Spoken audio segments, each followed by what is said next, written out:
Folks, it doesn't matter what the Trump administration does. They're always the boogeyman, the Baba Gaya, always the people trying to make life miserable. Well, our government has wasted trillions of dollars over the decades, and the Trump administration is accurately rooting out some of this waste. Going to talk a little bit about that today, and about the anger and angst about Trump cutting money for non-government organizations in South Africa. Non-government organizations that are ostensibly there to promote democracy, but actually just sow racial division. The Trump administration has moved to eliminate what it considers wasteful foreign aid as the president resorted to a seldom used mechanism to cut wasteful spending. Historic pocket rescission package eliminates woke, weaponized, and wasteful spending is the headline. The $5 billion in cuts include cancellation of peacekeeping funds, money for international organizations, development aid, and the Democracy Fund. USAID and the Department of State's Democracy Fund will take a $322 million cut. Now, this account funds the democracy promotion activities for the Department of State and U.S. Agency for International Development, which no longer exist. In practice, so-called democracy promotion activities are actually undermining American values, weakening the perception of America abroad, and interfering with the sovereignty of other countries, including our allies, according to the Trump administration. The funding includes $2.7 million to advance inclusive democracy in South Africa through the Democracy Works Foundation, which has published articles such as The Problem with Whiteness and The Problem with White People. Now, one of those articles claims that white South Africans are not even aware of the hostility they unleash against black people, simply for existing, apparently. Another lauds terrorism and communism as an effective means to deconstruct white Afrikaner identity.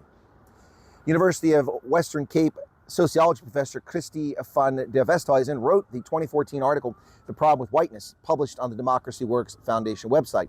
Now, van der Westhuizen's article includes nonsensical claims in a failed effort to blame white South Africans for essentially being white.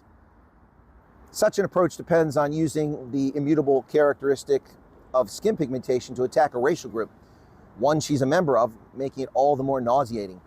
For example, she writes, since at least the late 1990s, the denial of the political sources of white privilege has been a primary strategy to maintain it, white privilege. Another strategy is to claim victimhood, especially to prove discrimination against Afrikaner men, the group that benefited most under apartheid. Now, see, the problem with this racist ideology is that most white men and Afrikaner men in South Africa were born after apartheid and have been discriminated against openly the entire period, and certainly for the past 15 years.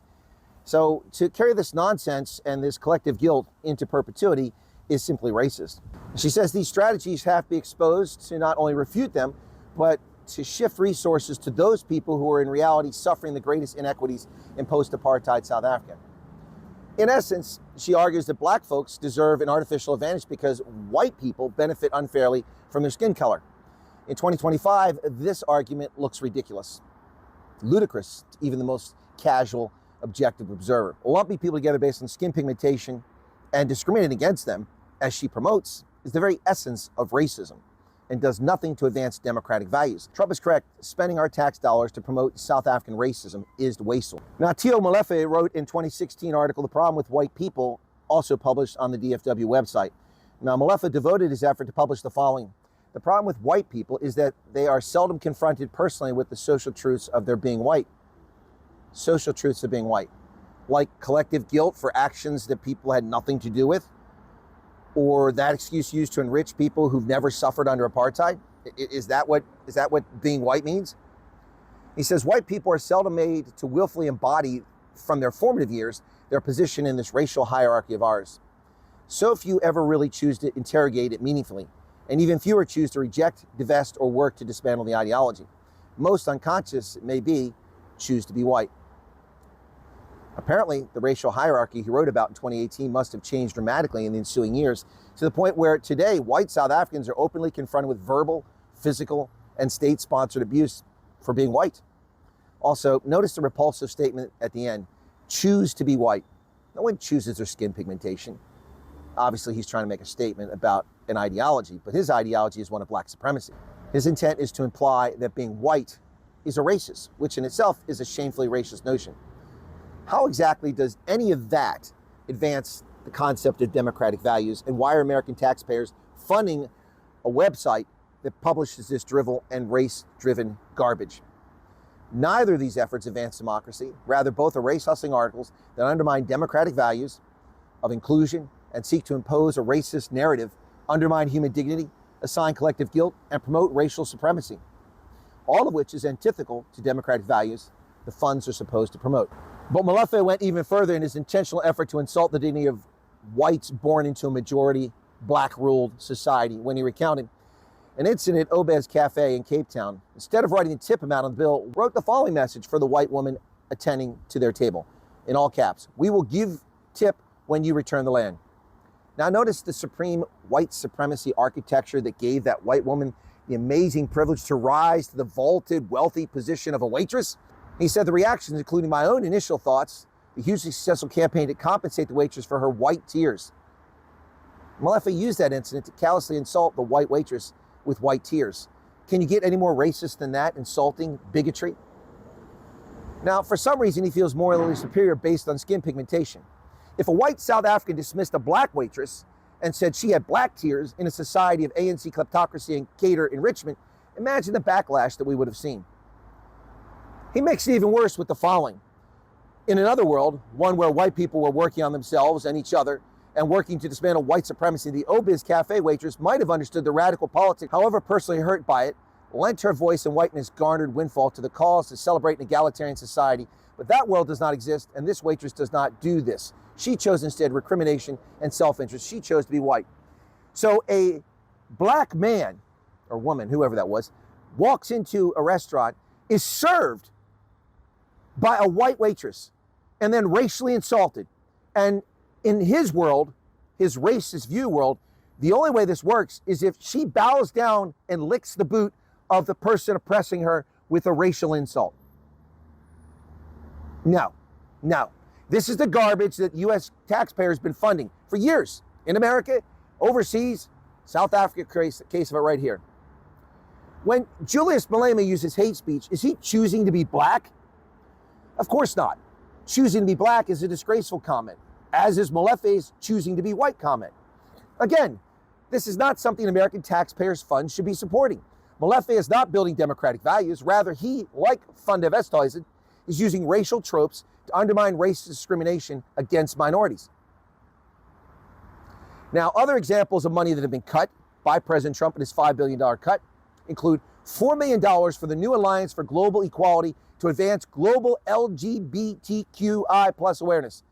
What the heck does that have to do with advancing democracy? Nothing. It has to do with advancing a trans agenda, which is a whole separate issue. You want money for that? Get it from the Fund for Trans. Don't get it from the Fund for Democracy. $3.9 million to promote democracy for LGBTQI plus populations in the Western Balkans. This is a place we still can't find peace after a civil war tore apart the Balkans in the 1990s. And we're spending money promoting $2 million for organizing for feminist democratic principles in Africa. Feminist democratic principles in Africa. Are you smoking your socks? Trump is right. This is wasteful spending.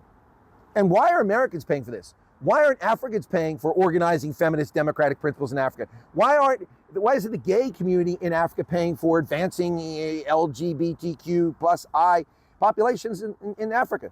And what about in the Western Balkans? It's not the Americans' responsibility to uplift everyone for their personal crusades.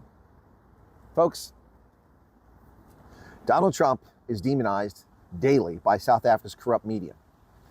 Dig a little deeper and look at the truth. No one should be receiving this money. This is a boondoggle to take no talented academics and give them money to make a living instead of going down working.